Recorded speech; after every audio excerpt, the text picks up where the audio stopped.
Hello, my little learners. Welcome to Illuminate Kid. So, today we are starting our very first science chapter, The Wonderful World of Science. Have you ever wondered why do stars shine? Why does rain fall?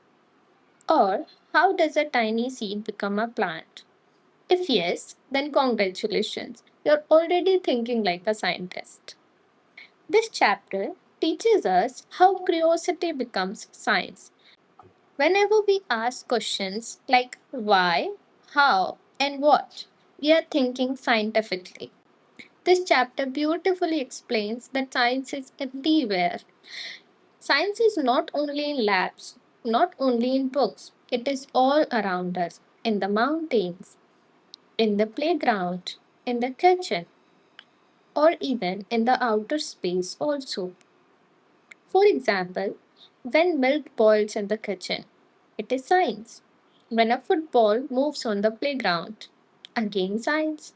When rainwater forms puddles, science. When stars shine in the sky, science. Now it is your time. Just give me an example which you think is a science.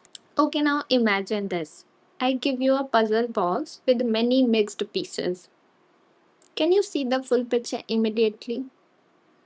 No, right?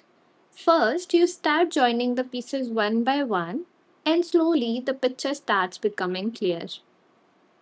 Now, here is the interesting part. What if one piece is placed in the wrong spot? Will the picture look right?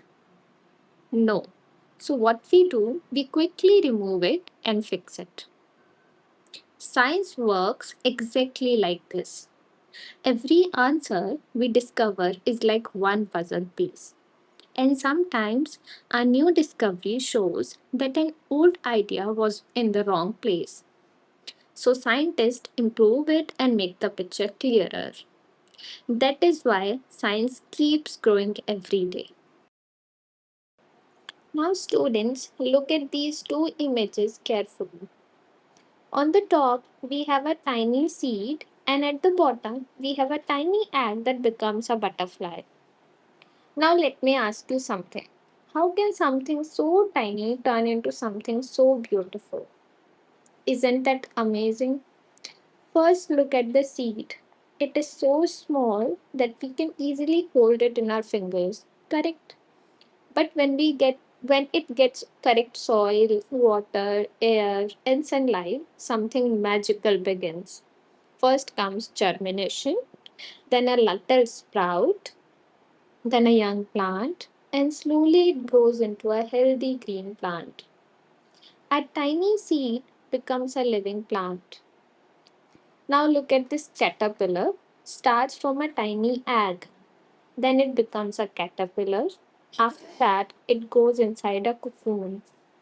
And then comes the most magical part. It changes into a beautiful butterfly. So, students, nature is full of wonderful transformations. Science helps us understand how these amazing changes happen. This is another beautiful part many people skip.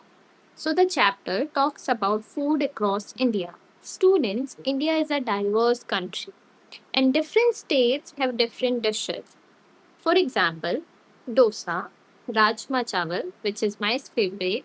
Now you can comment your favorite food. Dhokla, litti choka. So, what are these foods made of? The question leads us to science. And science tells us about ingredients, nutrition, and materials. Now, let's think about something interesting. The water we drink, the ice in our freezer, and the steam coming out of hot tea. Are they all same thing?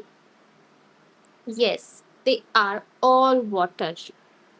So water is very special because it changes its form. When it is in a glass, it is liquid water. When we keep it in the freezer, it becomes solid ice. When we heat it, it changes into steam or water vapor. So the same water can become liquid, solid, or gas. Isn't it amazing?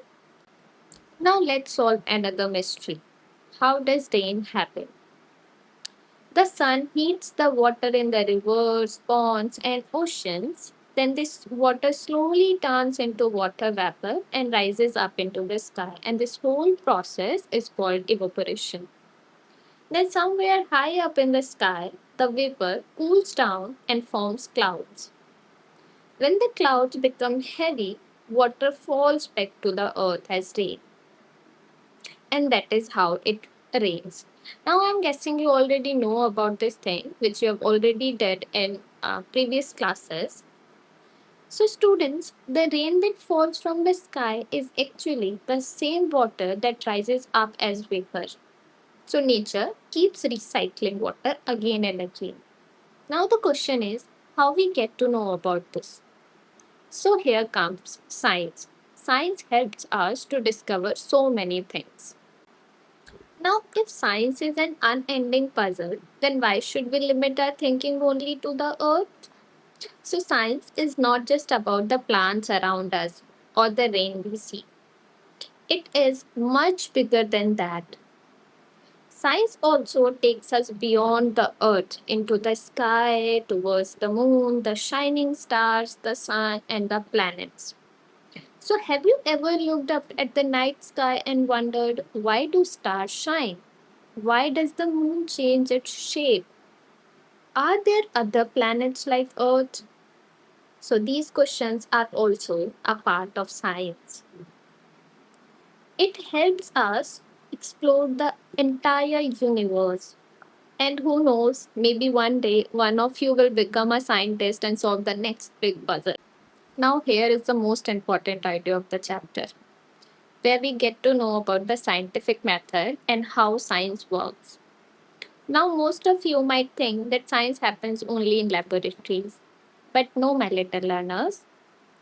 Here comes the surprise. You are already using the scientific method in your daily life. Now, imagine you are writing in your notebook and suddenly the pen stops writing. What is the first thing you do? You observe the problem, right? Maybe my pen has stopped writing. Then immediately a question comes into your mind. Why did this happen? This is called wondering. Next, you make a guess. Could the ink be finished? Then what do? You don't just keep guessing, you check the refill. That is testing. And finally, you get the answer. Yes, the refill is empty. And that is your result and analysis. So, students, without even realizing it, you are just followed the scientific method. And this is how exactly scientists think. Science begins with a very simple question why? So, today we learned that science is everywhere in plants, in rain, in stars, and even in the simple problems of life. But the most important thing science teaches us is to ask questions. And always remember if you want to be a wise person, you must be a wise person. So keep asking why, keep exploring, and never stop being curious. So, if you enjoyed this lesson, do like the video and share it with your friends. And don't forget to subscribe for more fun class 6 lessons. I will see you in the next chapter. Till then, keep asking why.